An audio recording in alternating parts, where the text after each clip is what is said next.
Video भी बना रही है ना।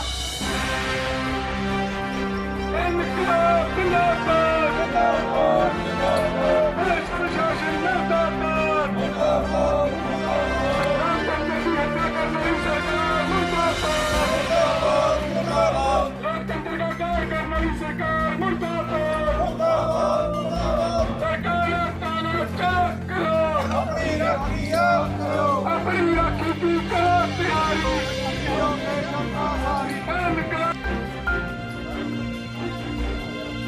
कायदा कानून है, आप लोगों को कायदे कानून सीखने की लोड़ है साथियों। तो सारे साथी ये ਜਿਹੜੀ बीजेपी सरकार है किसान अंदोलन के दौरान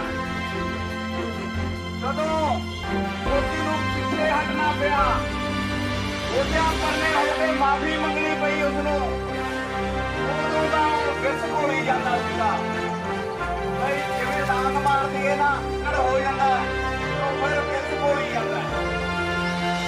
ਉਹਨਾਂ ਨੇ ਇਹ ਕਾਨੂੰਨ ਤਾਂ ਵਾਪਸ ਲੈ ਲਏ, ਪਰ ਜਿਹੜੇ ਦੂਸਰੀਆਂ ਮੰਗਾਂ ਸੀ ਆਪਣੀਆਂ ਮੇਨ ਮੰਗ MSP ਦੀ ਬਿਜਲੀ ਬਿੱਲ 2020 ਤਾਂ ਯੂਪੀ ਦੇ ਵਿੱਚ ਜਿਹੜੇ ਗੱਡੀ ਦੇ ਅਤੇ ਗੜ ਤੇ 4.5 ਕਿਸਾਨ ਤੇ ਇੱਕ ਪੱਤਰਕਾਰ ਉਹਨਾਂ ਦੇ ਬਾਰੇ ਵਾਅਦਾ ਕਰਕੇ ਤਾਂ ਉਹ ਮੁੱਕਰ ਗਿਆ।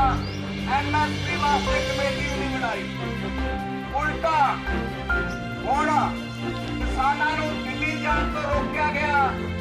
ਜਗ੍ਹਾ ਜਗ੍ਹਾ ਹਰਿਆਣਾ ਪੰਜਾਬ ਦੇ ਬਾਰਡਰ ਸੀਲ ਕਰ ਦਿੱਤੇ। ਆਹ ਜਿਹੜਾ ਰਤੀਆ ਬੜਲਾਡਾ ਰੋਡ ਹੈ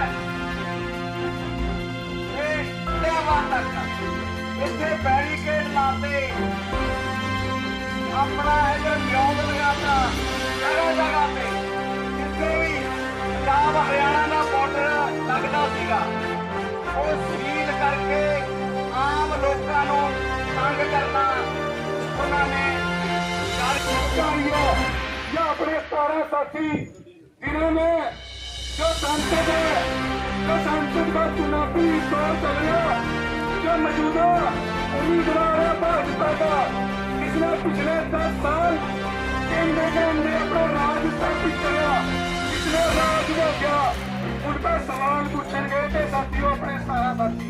उन्होंने विरोध करा था, उन्होंने उन मसले पर आपके गिले की बात एक मिनट की बात आपके गिले साझी करना चाहूंगा कि फसलों के रेट क्यों नहीं मिलते, उन्होंने MSP क्यों नहीं मिलती। इससे चूज जो नौजवान बेरोजगार हैं उन्होंने इलाके के अंदर पिछले दिनों बाढ़ आई थी। बाढ़ के कारण बहुत सारे किसानों की फसलें, मजदूरों के मकान, किसानों के ट्यूबवेल, पशुओं का चारे का बहुत ज़्यादा नुकसान हुआ था। सरकार ने मनोहर लाल खट्टर ने मुख्यमंत्री जब थे, फतेहाबाद के अंदर हमने धरना लगाया था DC सेक्रेटरीट के ऊपर। 14 अगस्त को उन्होंने हमारे से सुभाषण दिया था कि जिन लोगों का नुकसान हुआ है बाढ़ से, उनको जिनकी दोबारा फसल नहीं बोएगी उनको 15,000 रुपया और जिनकी फसल दोबारा बोई गई है उनको 7,000 रुपया मुआवजा देंगे।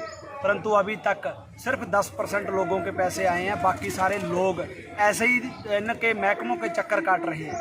तो इस मांग को लेकर हमने जो कल रतिया के अंदर अशोक तंवर बीजेपी के कैंडिडेट हैं वो आए थे, उनसे हम सवाल जवाब पूछने के लिए गए थे। और जो संयुक्त किसान मोर्चे की मांगें हैं उन मांगों के ऊपर हम सवाल जवाब पूछने गए थे, तो उन्होंने हमें सवालों से जवाब देने की बजाय गाड़ी सीधा हमारे ऊपर चढ़ानी चाहिए।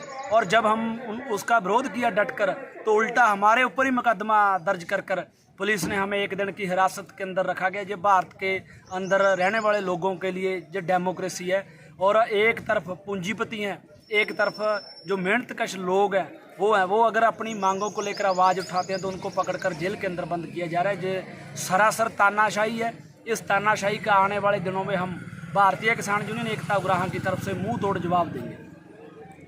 आप प्रोटेस्ट भी चल रहा था, उसी कारण से आपको छोड़ा गया है? बिल्कुल, कल से जब हमारे साथियों को पता चला तो उन्होंने थाने के गेट के आगे पक्का मोर्चा लगा दिया था, और अभी भी वो प्रोटेस्ट है जो वो जारी है।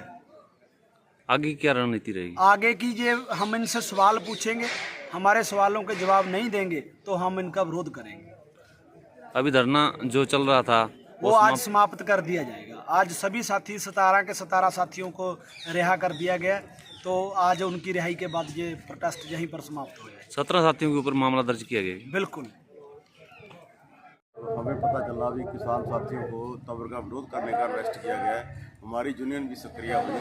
हम इसमें शांति चाहते थे भी इसको प्रशासन आगे ना बढ़ाया जाए। हमने भी कल काफ़ी प्रशासन से कहा भी इनको शाम को छोड़ दिया जाए। तो हम विरोध कर रहे हैं, वो डिटेन कर रहे हैं, दोनों का काम है। लेकिन ऐसा ना हो कि पर्चे करें कभी।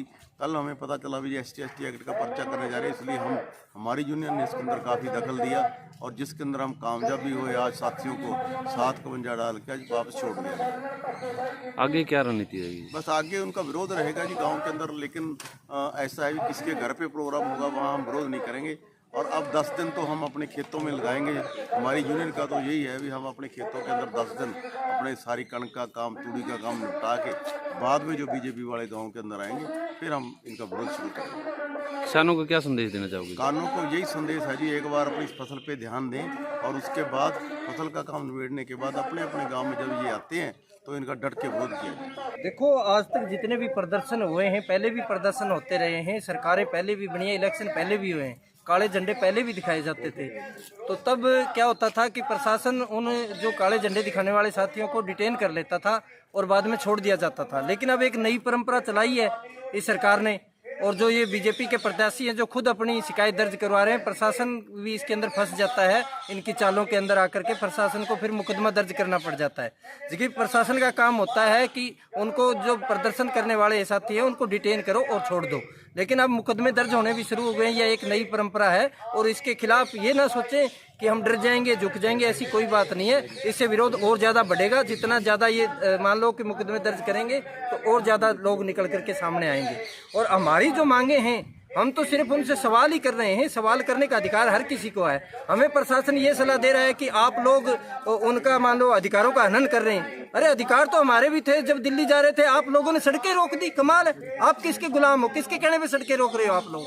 आप लोगों को हमारे अधिकार नहीं दिखाई दिए कि सड़कों पर चलने का? आम जन का रास्ता रोक दिया। कोई एम्बुलेंस के लिए रास्ता नहीं था, स्कूली बच्चों के लिए रास्ता नहीं था। उनके अधिकार कहाँ गए? तब आप लोगों ने क्यों नहीं कहा इन सरकार वालों के खिलाफ आप लोग भी एक्शन लो?